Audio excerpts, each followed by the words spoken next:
Je suis parti pour 6 mois naviguer dans le golfe du Bengale, d'île déserte en île déserte, comme un nomade des mers, avec presque rien. J'ai même pas assez de réserves pour boire et manger pendant tout le voyage. Mais des idées, j'en ai plein. Mon objectif ? Vivre en autonomie avec des systèmes simples. J'appelle ça des low-tech, à l'inverse de high-tech. Ça veut dire répondre aux besoins de base grâce aux moyens du bord. Je suis pas un Robinson Crusoe, je suis un MacGyver. Et mon bateau, c'est un couteau suisse géant. Mais bon, en fait, ça a pas du tout marché comme prévu. Mon bateau, Gold of Bengal, il a poussé ici, au Bangladesh. Ça, c'est du jute. Ça pousse partout ici. C'est une plante qui donne une fibre résistante et légère. Au Bangladesh, il n'y a plus beaucoup de bois. Alors ils commencent à construire leurs bateaux comme en France, avec de la fibre de verre. Le problème, c'est que ça demande beaucoup d'énergie à produire et on ne sait pas quoi en faire en fin de vie. Alors si on pouvait remplacer cette fibre par de la fibre de jute, ce serait super d'un point de vue écologique. Ça pourrait redynamiser l'industrie du jute et valoriser leur savoir-faire. Depuis 3 ans, avec toute une équipe, on fait de la recherche sur un nouveau matériau composite. Un mélange de tissu de jute et de résine. Puis pour prouver que c'était résistant, on a décidé de construire Gold of Bengal, le premier voilier au monde entièrement en composite renforcé de fibres naturelles. Pour faire un bateau en jute, prenez un moule, disposez votre tissu, recouvrez d'un film plastique étanche, faites le vide en aspirant l'air, injectez votre résine et laissez reposer. On a oublié un bistouri dans le corps du patient. On espère que ça grattera pas trop. C'est Mark Van Peteghem, architecte des voiliers parmi les plus rapides du monde, qui a dessiné les plans. Et c'est le navigateur de course Roland Jourdain qui a découpé une de ses voiles pour fabriquer la nôtre. Je me rends compte que tout ce qui le constitue est né d'un beau mariage entre nos savoir-faire occidentaux sur les composites et les savoir-faire bengalis. J'ai tracé un itinéraire du Bangladesh jusqu'au petit archipel des Banyak en Indonésie. Là, une équipe de bricoleurs me rejoindra pour m'aider à faire des expériences sur les low-tech. Et en chemin, je ferai des escales dans des îles désertes en Birmanie et dans les Andaman et Nicobar. Pourquoi des îles désertes ? Parce que ça me paraît l'idéal pour tester l'autonomie. On ne s'improvise pas nomade des mers. Il faut équiper le bateau et rassembler tout le matériel pour l'expédition. Un poulailler avec 2 poules, tout un tas d'outils pour bricoler et faire des expériences, des plants et des graines pour la serre, du matériel de pêche, une pharmacie, 20 kilos de riz et des biscuits en attendant les premières récoltes. Et pour le matériel de sécurité et de navigation, je trouve pas mal de choses dans les chantiers de déconstruction de cargo. Des gilets de sauvetage, des fusées de détresse, des cartes et tout un tas de trucs que des partenaires complètent avec un téléphone satellite et un GPS. Ça y est, tout est prêt. 16 mars, premier jour de mer. J'ouvre mon journal de bord. 22 mars, 7e jour. Je suis à Preparis Island, une île coincée entre les îles Andaman et la Birmanie. Je vais explorer l'île avec Poule Rousse. Ça devrait la détendre un peu. Je comprends pas, mes 2 poules n'ont toujours pas pondu. En attendant, je m'occupe de mes patates. En théorie, on peut faire pousser jusqu'à 100 kg de patates en 3 mois dans seulement 1 mètre cube de terre.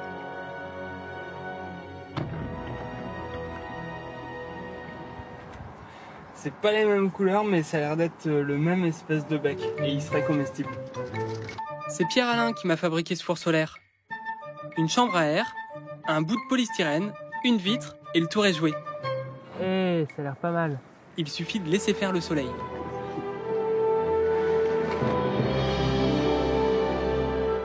12e jour, Barren Island. C'est un petit volcan qui sort de l'eau au milieu de nulle part. Ici, ma mission, c'est de réussir à faire marcher le réchaud à économie de bois. C'est un tuyau de gouttière soudé dans une vieille boîte d'huile. En fait, au début, je m'en fumais et ça consommait plein de bois. Mais après quelques semaines d'entraînement, j'arrivais à faire cuire mon riz dans n'importe quelle condition, avec seulement quelques bûchettes. 18e jour, Tilanchang. Ça, c'est de l'île déserte. J'adore les noix de coco. Mais sur les cartes postales, on se rend pas bien compte de la hauteur.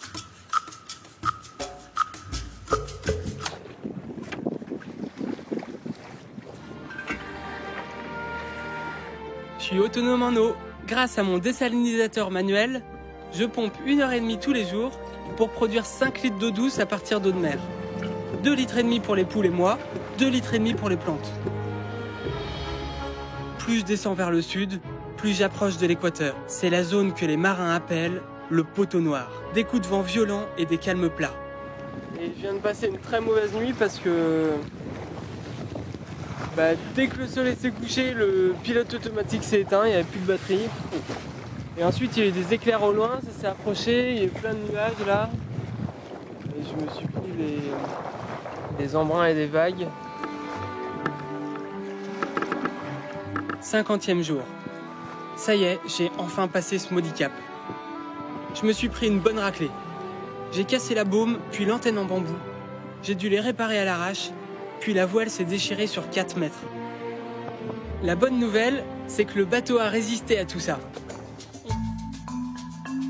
60e jour. Une nouvelle ère commence. Je navigue dans l'archipel à la recherche de l'île idéale pour continuer mes expériences sur l'autonomie et accueillir mon équipe de bricoleurs. Voilà le cahier des charges. Premièrement, il faut qu'elle soit assez petite pour pouvoir laisser les poules en liberté. Deuxièmement, il faut qu'il y ait des noix de coco. Troisièmement, il faut que je puisse pêcher des poissons. Et ça, c'est un poisson qui est super bon. Quatrièmement, il faut du bois pour faire le feu. Et cinquièmement, il faut qu'elle soit bien abritée du vent et des vagues. Tambarat est toute ronde. Elle fait moins d'1 kilomètre de diamètre. Je fais le tour en une demi-heure. C'est un grand moment dans la serre parce que je vais procéder à la récolte du premier fruit. C'est un citron. Je pense qu'il est bien mûr, même peut-être trop mûr. C'est un espèce de citron mélangé à une mandarine. Avec un petit goût de pourri. Malgré ce citron, j'ai toujours sur la conscience la mort consécutive de tous mes plants de patates. La serre est un désastre. Je pense que les plantes n'ont pas résisté à la chaleur et à l'air salin. Il faut que je puisse doser l'aération de la serre. Pour ça, j'ai un vieux ventilateur d'ordinateur qui devrait faire l'affaire. Pour les patates, il n'y a plus aucun espoir. Mais je reste optimiste. Je replante des haricots, des concombres et des courges.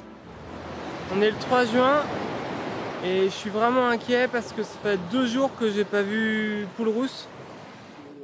Je suis maintenant dans les bagnacs depuis plusieurs semaines. Je me suis fait des copains pêcheurs.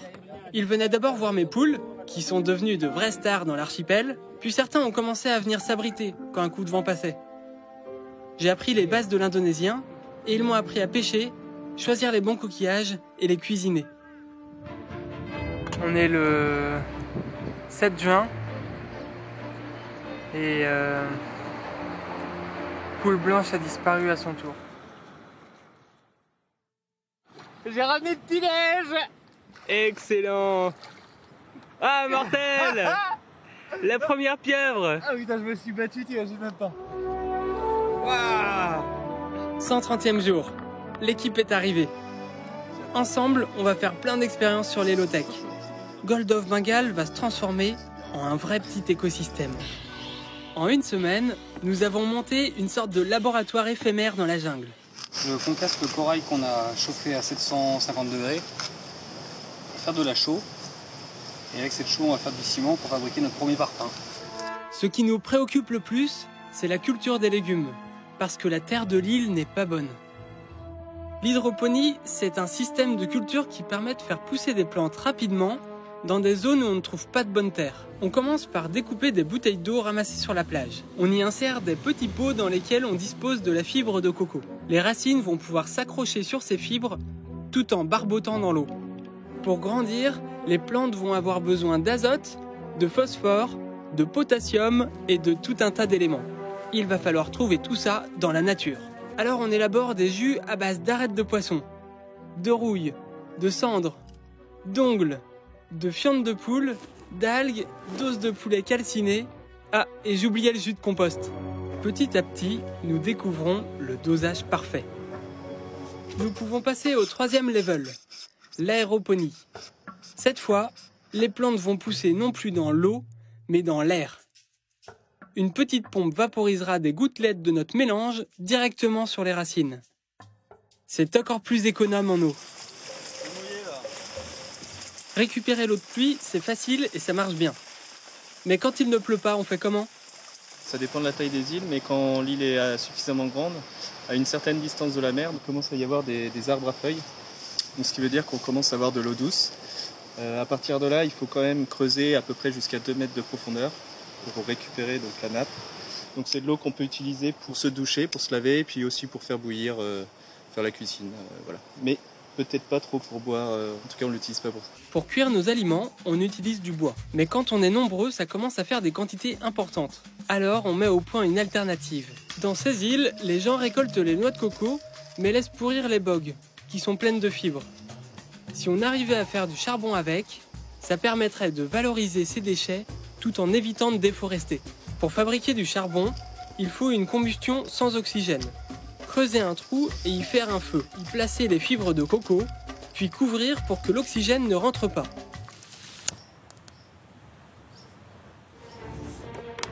Des bouteilles comme ça, on en trouve par centaines échouées sur les plages.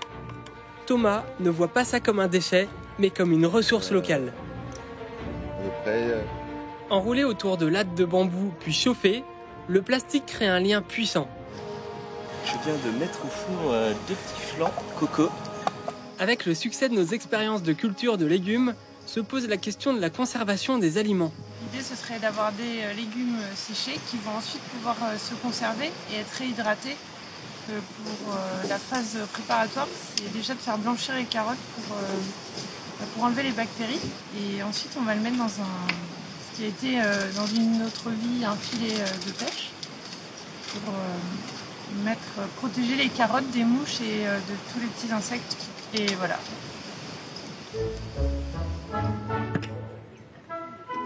Qu'est-ce que c'est ? Oh ! C'est l'heure de la première récolte de la serre. Et c'est le jute qui arrive en pole position. Ça fait quelque chose. Et oui, on peut même le manger. Ça se prépare comme des épinards. L'expérience Tambarat touche à sa fin. C'est le moment de préparer Gold of Bengal pour le retour. Il faut d'abord tailler de nouveaux bambous pour le mât, parce qu'ils ont été bouffés par des termites. Le safran, lui, a abrité une famille de vers marins. Il était tout pourri. Il a fallu qu'un pêcheur m'amène dans un village sur une autre île, trouver une planche assez grande pour le remplacer. J'en ai profité pour acheter 2 poules. Pas question de repartir tout seul. Je vous présente poule noire et poule noire. 160e jour. On a mis le cap sur la Malaisie, la destination finale. 1 mois de navigation. Le temps de mettre en pratique tout ce qu'on a développé sur Tambarat. Je pompe de l'eau de mer, ça fait de l'eau douce. J'en donne aux poules. Je prends un peu de leur fiente, je la mixe avec le compost, j'en tire un engrais que je verse dans le système d'aéroponie pour nourrir les plantes. Je récolte quelques légumes de la serre, je prépare un feu grâce à quelques bûchettes ramassées sur la plage, je cuis ma nourriture et je mange. Hé hé, de l'énergie pour continuer à pomper. Tout seul, on n'avance pas. Il faut rassembler beaucoup de compétences différentes. Alors je vais repartir, mais cette fois avec un bateau plus grand, pour pouvoir embarquer des spécialistes. Quelqu'un qui saurait faire pousser des algues comestibles, un autre qui saurait dessaler l'eau de mer grâce au soleil, et puis un autre qui saurait refondre des canettes en alu pour en faire d'autres objets. Un spécialiste de chaque low-tech en fait.